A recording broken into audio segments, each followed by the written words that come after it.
Ang programang ito ay rated SPG. Striktong patnubay at gabay ng magulang ang kailangan. Maaaring may masiselang tema, lengguwahe, karahasan, sexual, horror o droga na hindi angkop sa mga bata. Magandang araw mga kabatang Quiapo, narito ang mga inaabang-abangan na mga nagaganap sa teleserye sa Batang Quiapo. Palpak na naman si David sa plano niya na umano'y tatapusin na niya itong si Ramon. Galit at inis itong si David na nakailang beses itong barilin si Ramon, ngunit hindi niya ito matamaan. Kaya naman ang gumanti na si Ramon sa pagbaril kay David, ngunit nakatakbo itong si David kaya't hinabol niya ito. Kaya humingi na ng tulong itong si David sa kanyang mga kasamahan na harangan umano ang grupo ni Ramon upang makalayo at makatakas at hindi rin siya makilala ni Ramon. Ngunit sinusundan pa rin ito ni Ramon at dito na nga natamaan ni Ramon ang kanyang mga kasamahan kaya't mag-isa na lang itong tumakbo si David. Sa bilis ng takbo ni David dahil hinahabol nga siya ni Ramon, dito na nga siya natumba at natusok ang kanyang hita sa pako. Kaya wala nang magawa itong si David, bumalik na lang sa loob ng hospital dahil wala nang makakatulong sa kanya dahil naubos nga ang kanyang mga kasamahan. Pero nasusundan pa rin siya ni Ramon.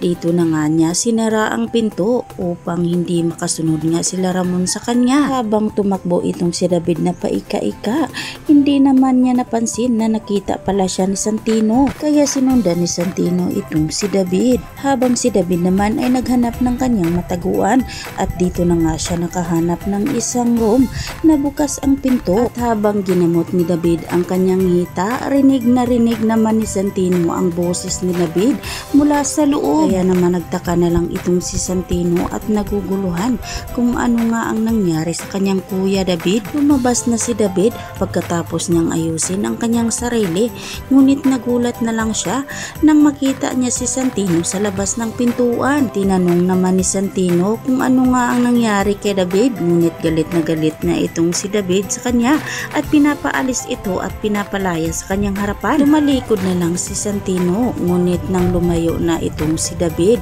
hindi alam ni David na pinuntahan pala ni Santino ang kwarto kung saan niya iniwan ang kanyang mga gamit. Kaya naman nang makita ni Santino ang armas nang iniwan ni David sa loob, malaki ang tanong sa kanyang sarili kung ano nga ba ang ginagawa ng kanyang kuya David. At dahil ay naguguluhan nga itong si Santino sa kilos ni David, kaya sinabi niya at kwento ito sa kanyang ina at pinakita ang armas na nakuha niya mula kay David. Sa kabilang banda, handa na si Supremo at ang mga kagrupo nito para puntahan ang lugar na sinabi ni General Pacheco, ngunit alam niya ito na isang patibo.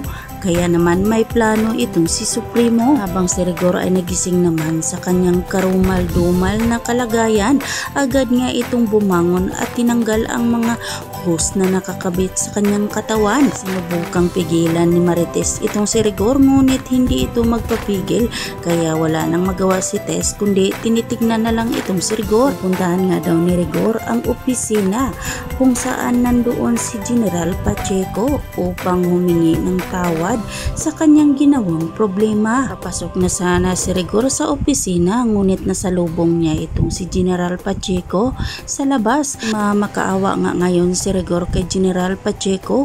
Handa nga daw niyang gawin ang lahat upang mapatawad ito at hindi lang maalis sa kanyang serbisyo. Kaya naman pinapaluhod ni General Pacheco si Rigor at kung gagawin nga daw ni Rigor ito, mapapatawad nga daw niya itong si Rigor. Naman ni Rigor ang gusto ni General Pacheco. Nagmamakaawa ito at lumuhod sa kanyang harapan. Ngunit sa kabila ng ginawa ni Rigor, hinampas siya ni General Pacheco at pinagtawanan at sinabing hindi nga daw niya ito mapapatawad at gusto niyang matanggal ito sa trabaho. Habang sila Tanggol naman ay handang-handa na sa gyera na tatahakin nila. Handang gawin lahat ni Tanggol, makuha lang niya ang impormasyon mula sa kanyang ama. Ngunit duda naman si Tanggol kay General Pacheco na isa itong patibo. Kaya naman may plano si Tanggol, sino kaya ang maiisahan ngayon ni General General Pacheco. Kaya naman mga kaibigan, yan ang ating pakatutukan.